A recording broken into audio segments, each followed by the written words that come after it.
Welcome to Designer Discussions with Jason, Maria, and Mirjam. Today, we are talking about how to recession-proof your interior design business. Welcome to the Designer Discussions podcast. Tune in each week where we discuss marketing, branding, PR, and business advice for design professionals. Are you ready to get serious about your marketing? We're opening the Designer Discussions Marketing Studio, a monthly series of in-depth, actionable content to guide your marketing, PR, and business development. We want to help you transform your business and elevate it to work with your dream clients. Jason, how do we recession-proof our business? Okay, so this is, I actually gave a presentation on this about a week ago to a group of designers and remodelers. And one of the things that we had talked about some of the knowns that happen when a recession happens, because we are not sure if we're in one, if we're going into one, if it's happening now or not. But one thing you can say as a small business owner, if you're in business for any amount of time, you will eventually be in one. It's inevitable. Like if you know anything about the Marvel movies and Thanos, he says, I'm inevitable. If you're in business for a long time, you will head through a recession eventually. It's just inevitable. One of the things we had talked about, there were three main things we had talked about. We had talked about the budgets that will decrease. We had talked about digital marketing and nice to have. So I'm going to break each of those up. Then I'm going to also talk about some of the tools we had talked about that you should have. And you should, if you have not invested in them now, you should invest in them for the future. So one about the budgets decreasing inevitably, like I'll say, budgets decrease when a recession happens. And so you need to define what is necessary and what is wasteful. So look at your budget and then determine what do you really need to spend money on and what can you either hold off on or what you do not need now. So you should do this anyway, but during a recession, looking at all of the expenses you have in your business, you need to line item and say, okay, is this something I need to run the business effectively, or can I do without this? And so once you define that, you'll see where you could save money and where you may be able to overlap some things that is not happening now. So that's with the budgets decrease. Next is with digital marketing. One of the things that happened during the coronavirus, and we heard a lot from this on the marketing side, is that a lot of small businesses in the design realm were not adequately prepared for what happened during the coronavirus because foot traffic stopped and offline traditionally they were having a hard time. So digital marketing became a norm, which hopefully from the coronavirus, you have began that transition to have more opportunity with your digital marketing in terms of SEO, search engine optimization, in terms of email marketing, in terms of social media, in terms of paid ad. Those are just a few of the digital marketing assets that you need to take a look at if you haven't already. So are you doing email marketing? If you're not, like I say, we did a whole podcast on email marketing. We have a training on our website on email marketing. So look at that, because I hear from a lot of designers that haven't used it, that it hasn't worked for them. And I say, if that's the case, you're using it the wrong way. And I'm not going to get into the whole impetus on why I say that. But ultimately, if you use email marketing consistently, it will work. Okay, but you have to be consistent. You have to define your audience. So you have to know who you're marketing to on the email side and then create the content for that audience. And if you're consistent, email marketing does work. Also with the SEO, same thing. SEO is a long-term strategy. Hopefully you have started to implement SEO before a recession happens, because SEO is a long-term strategy. So you cannot start SEO now and then expect next week, next month to get leads, online placement. This is more like a 4, 5, 6 month process before you see an ROI from SEO. But if you start now, or even if we're in a recession now and you start to implement that now, a few months down the line, you will see results from that. So for the next recession, you're prepared. Same thing with paid ads. If you are using paid ads, look at the keywords that you're using. Make sure you're using negative keywords. That when I say negative keywords, those are the words you do not want to show for, because remember, in most paid ads, you're paying for every click. So you want to have negative keywords in there so you're not paying for the clicks you don't want. Okay, so you're looking at all that. You're looking at the ad campaigns you have out there so you can optimize the content. So you're zoning in on your ideal target audience. Like I said, this all heads back to know who your audience is, and this helps you with the content. And then with social media, we had a lot of podcasts on that. Look at on Instagram, on TikTok. Maria has talked a lot about that. So make sure you're looking at that. And then with the nice to haves, that was something else we had talked about when I presented. In a recession, in the design industry, a lot of the time, especially in kitchen and bath remodeling and in interior design, what happens, we're in an industry where we have a service that's a nice to have, but don't need. Because a lot of the times, you know, a kitchen remodel, a bathroom model, you'll love to do that. But if your money is tight, that's an element that you don't really need, but it's nice to have. So for designers, how you can get around that, what happens a lot in a recession, you see a lot of the do-it-yourself, DIY stuff. So what you can do is create content to make you the expert on that DIY topic. How to make the room larger, how to add in light, how to add color into a space. If you're creating content around that, to your target audience, now they refer to your site, your YouTube channel, your social media platform, wherever you're creating this content, you're viewed as the expert. So they're relying on you to provide that DIY content. And when they need help, who do they turn to? You, because you are the one that's providing that content. And when the money lightens up and they have extra income or they have that disposable income now, when they're ready to buy, they're going to turn to you because you provided that DIY information. So being that expert in the DIY realm helps you now in the recession that happens. So those are some of the topics that we had talked about in terms of what usually happens in a recession, in terms of the tools and then the marketing assets. One of the things I had touched on is website. Always start with your website. If you do not have a website, you need to focus on enhancing your website now.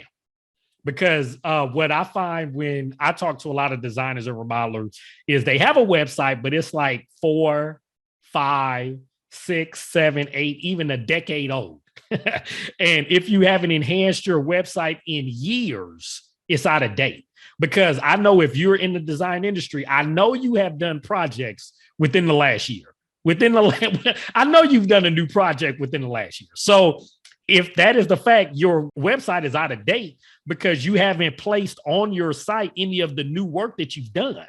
And hopefully, as you get older in this profession, more experience, your projects improve, the design improves. So you want to have your best projects on your website.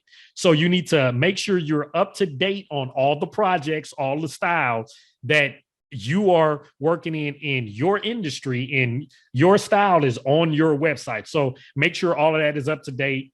Like I said, look back at the podcast we did on optimizing your website. We have all of that on the site, and then we have trainings on that too. And then something else we had talked about was social media, making sure that your social media is up to par. We had talked about just a few minutes ago about making sure that the DIY, that you're showing the expert in the industry and all, but also look at the competition. So we had gave an example of reverse engineering the competition. So now is a good time to take a look at a lot of the other designers You may have a designer in your area that has your same type of audience, or you may not have a designer in your area, but you may have one in your style. So for instance, if you're in Chicago, but there's nobody in your area that's catering to the elderly, you may have somebody in New York that is, and you want to take a look at their social media profile to see what they're doing. See what are they posting about, because that's going to hand you a gap analysis to see what you're doing right, what you're doing wrong, what you can add into your own content to relate better to your own target audience. And that's what ultimately it's all about. From everything that I'm saying, the one nugget you want to take is knowing your audience and catering directly to them. That's going to help you get through any recession, is zoning in on the content that you produce so it's targeted for your ideal audience that resonates with them. You're going to cut all of the noise out, and you're going to become the expert where everybody in your audience turns to you over all the other Me Too designers out there. So knowing that and then reverse engineering all of that helps you out tremendously. Now, I love everything you're saying, actually. And I just wanted to say that the same is true for PR, that it's not a last ditch resort. So if you are interested in having PR being helpful, it can definitely help Recession-Proof, because it'll feed into all the things that you said, right? It makes you stand out. You're going to be different from everybody else. You're the go-to person, but you have to start before the recession starts, because the results don't come in so quickly. But I just wanted to add in something that I learned in my old corporate life at Kohler Company. And Kohler Company obviously is a very successful company, right? They're huge and they're privately held. So the nice thing about that is that they don't depend on providing value for the shareholders, right? So they can take a more long-term vision. And one of the things that they do really well, and this was definitely under the guidance and the vision of Herb Kohler, who just passed away, right? He was a believer in always continuing to invest in marketing and PR, because so your brand awareness was a big factor that we'd always measure. And you want your brand awareness to be strong. And in order to have that, you have to be out there. You have to be marketing, because what happens in a recession is that most companies, small and big, they pare back on the marketing side, because they're like, well, this is not really a must-have. This is a nice to have. Okay, where can I trim? It's like when you said you go through line item by line item and to say, this, I don't really need this. It's like, I'm going to cut all of this. And what happens is that you lose all the momentum that you have built up. So if you're off the marketing grid, you don't go to trade shows, or you don't do any, you just scale back. You don't do any advertising. You don't do any PR. You don't do nothing. It's like you're off the grid, and your brand awareness, the awareness of your ideal client that you're around, drops significantly. So if you can be the person who doesn't do that, it's like everybody else will do this, but you're the person who keeps investing on the marketing side, it will really position you for success when the economy rebounds, and you can take market share from your competition. That's really the goal. I love that, Mirjam. And one thing we had touched on too, what often happens is when small business owners are looking at the line items on what is the necessary and what's wasteful, usually marketing is classified as wasteful, which it should be classified as necessary because of what you just talked about. Yes.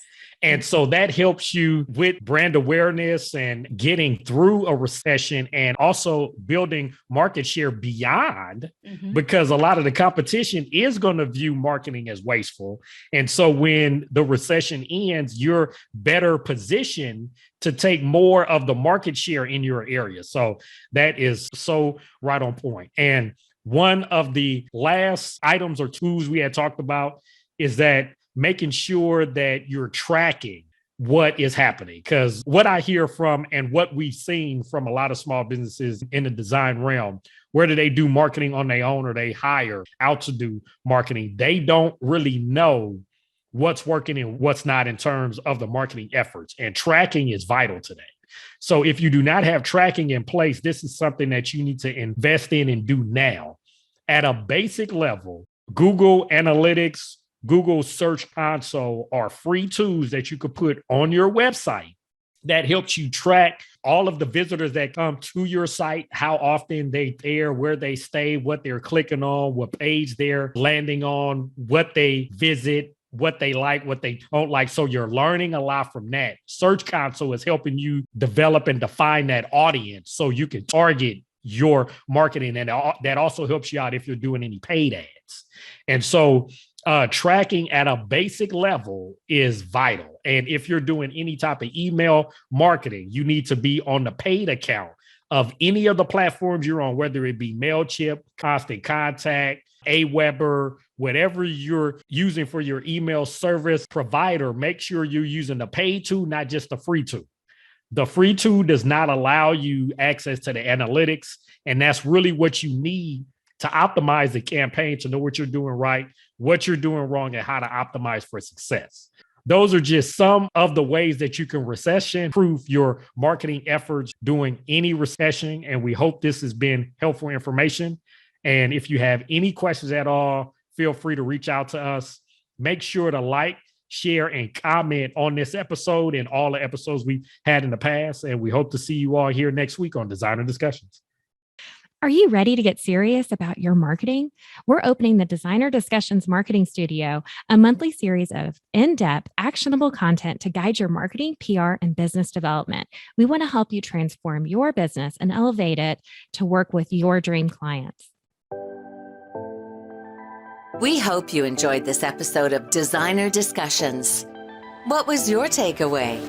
Care to share your thoughts and tag Jason, Maria, and Mirjam on social media? You can find them on all platforms at designerdiscussions.com. Don't forget to like, subscribe, and leave a review or comment for this episode from wherever you are listening.